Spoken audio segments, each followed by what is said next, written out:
एक भयानक जंगल था। उसी के बीचों बीच एक बूढ़ा साधु रामदास एक झोपड़ी में अकेला रहता था। सालों से वही झोपड़ी उसका घर थी। उस रात बहुत तेज तूफानी बारिश हो रही थी। आसमान में बिजली गरज रही थी, जैसे कोई गुस्से में चिल्ला रहा हो। जंगल में हर तरफ अंधेरा और सन्नाटा था। रामदास दरवाजा बंद करके अपनी झोपड़ी में बैठा हुआ था, ताकि बाहर की बारिश और हवा अंदर ना आ सके। अचानक ठक ठक झोपड़ी के दरवाजे पर किसी ने दस्तक दी। साधु चौंका। इतने डरावने जंगल में इतनी रात गए कौन हो सकता है? हिम्मत करके दरवाजा खोला। सामने एक नवयुवती कन्या खड़ी थी। बारिश में उसके कपड़े पूरी तरह भीग चुके थे। हर लकीर, हर शेप साफ नजर आ रही थी। वो खूबसूरत थी और डरी हुई भी। साधु ने पूछा, ए कन्या, तू कौन है? इतनी रात इस जंगल में तू यहाँ क्या कर रही है? लड़की कांपते हुए बोली, बाबा जी, मैं पास वाले कामराज नगर की रहने वाली हूँ। मेरा नाम अनीता है। मैं बहुत डरी हुई हूँ। उसकी आवाज थरथर आ रही थी। कुछ लोग मेरे पीछे पड़े हैं। वो मुझे मारना चाहते हैं, मेरी इज्जत लूटना चाहते हैं। मैंने अपनी जान बचाकर यहाँ तक भाग के आई हूँ। कृपया मुझे बचा लीजिए। रामदास ने उसे अंदर बुला लिया। उसके लिए चटाई बिछाई और दिया जलाया। झोपड़ी में अब सिर्फ दिए की हल्की रोशनी थी और बाहर तूफान की आवाज। अनीता की आंखों में डर था। वो कांप रही थी। उसने कहना शुरू किया, मैं राजा विक्रम सिंह की बेटी हूं। मेरे माता पिता अब इस दुनिया में नहीं हैं। उनके जाने के बाद लोगों की नजर मेरी खूबसूरती पर टिक गई। वो मुझे छूना चाहते हैं, मेरा शरीर अपवित्र करना चाहते हैं। साधु रामदास उसकी बातें चुपचाप सुनता रहा। उसे लग रहा था कि ये लड़की कुछ और भी छुपा रही है। क्या उसका यहां आना सिर्फ इत्तेफाक है? बाहर तूफान बढ़ता जा रहा था। झोपड़ी के अंदर सिर्फ दो लोग थे, एक बूढ़ा साधु और एक जवान कन्या। कुछ देर बाद अनीता बोली, बाबा, मैं बहुत डरी हुई हूं। क्या आज की रात आप मुझे यहां रहने देंगे? रामदास ने उसकी तरफ देखा। उसकी आंखों में मासूमियत और डर दोनों थे। बूढ़े बाबा ने कहा, हाँ बेटी, आज रात तुम यहीं रहो। ये झोपड़ी तुम्हारी भी है। अनीता चटाई पर लेट गई। साधु रामदास उसे देख रहा था। वो खुद को रोक रहा था, मगर उसके मन में कुछ चल रहा था, कुछ अजीब, कोई हलचल, कोई बेचैनी। सालों से सोए हुए जज्बात आज रात अचानक जाग उठे थे। रामदास के दिल में एक अजीब सी हलचल मची हुई थी। जवानी का जोश और प्यार की एक अनजानी दुनिया, सब कुछ उसकी आंखों के सामने घूमने लगा। वो मन ही मन सोच रहा था, ये रात कैसे कटेगी?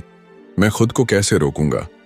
उसने आंखें बंद करके सोने की कोशिश की, पर नींद आंखों से कोसों दूर थी। अनीता की भीगी हुई छवि बार बार उसकी आंखों में तैर रही थी। दिल की धड़कन तेज होती जा रही थी। इसी बेचैनी में सिसकियों की आवाज आई। रामदास चौंक गया। वो झटपट उठा और अनीता के पास गया। देखा कि वो लड़की रो रही थी। उसने नरम लहजे में पूछा, ए अनीता, क्या हुआ? तुम क्यों रो रही हो? लड़की ने कपकपाते हुए जवाब दिया, मेरे साथ कुछ ऐसा हुआ है जो मैं किसी को नहीं बता सकती। रामदास की आंखों में हैरानी थी। ऐसी क्या बात है जो मुझसे भी नहीं कह सकती? कौन सा राज है जो छुपा रही हो? अनीता की आवाज और धीमी हो गई। मैं कोई अच्छी लड़की नहीं हूं बाबा। मैं बहुत प्यास से भरी हूं। मैं भटकी हुई हूं। और फिर उसने वो बात कह दी जिससे रामदास का खून सूख गया। मैं एक आम लड़की नहीं हूं, मैं एक भटकी हुई आत्मा हूं। रामदास का शरीर कांपने लगा।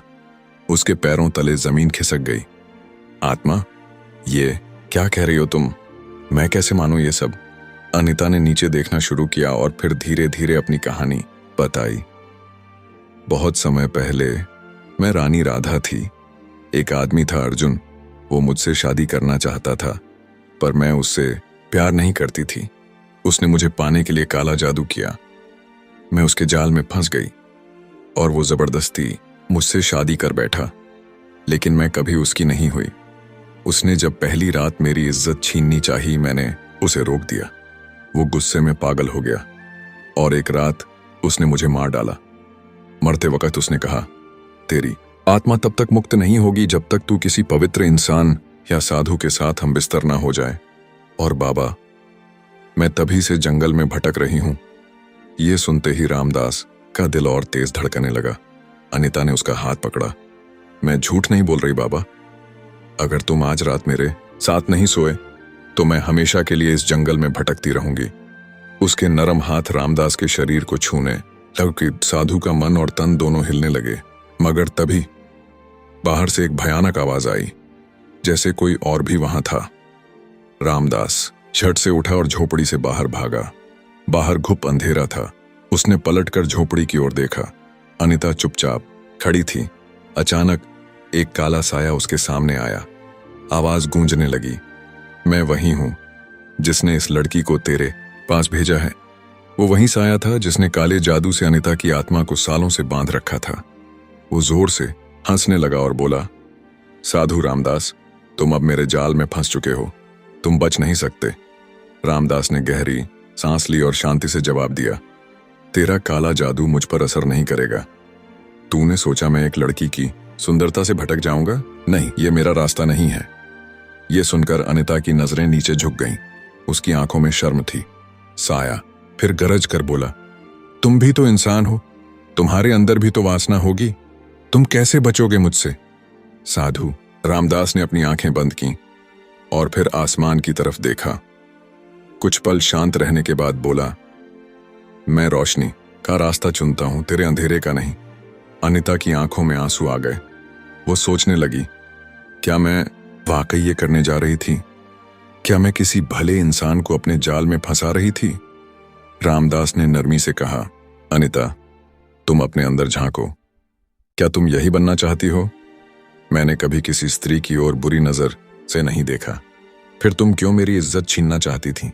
साया हंसने लगा, बहुत देर हो चुकी है साधु, अब इसका कुछ नहीं हो सकता। मगर अब अनिता की आंखों में एक नई रोशनी थी। उसने धीरे से कहा, मुझे नहीं पता सही क्या है और गलत क्या, मुझे बस मुक्ति चाहिए, शांति चाहिए। रामदास ने जवाब दिया, तुम्हें अपनी आत्मा के लिए नहीं, अपने वजूद के लिए लड़ना होगा। ये लड़ाई अब तुम्हारी है। अनिता ने गहरी सांस ली।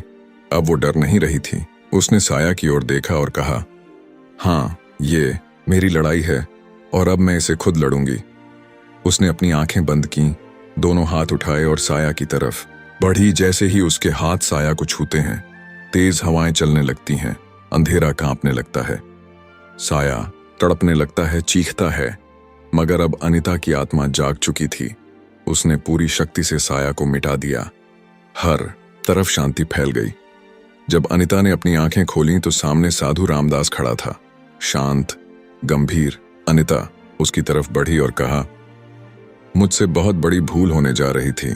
आपने मुझे रोक दिया, आपने मुझे फिर से इंसान बना दिया।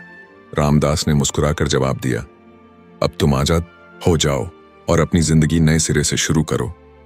अनिता ने सिर झुकाया, आंखों में आंसू ली और हमेशा के लिए उस जंगल से निकल गई। अब उसकी आत्मा मुक्त थी। वो अंधेरे से रोशनी की ओर बढ़ चुकी थी।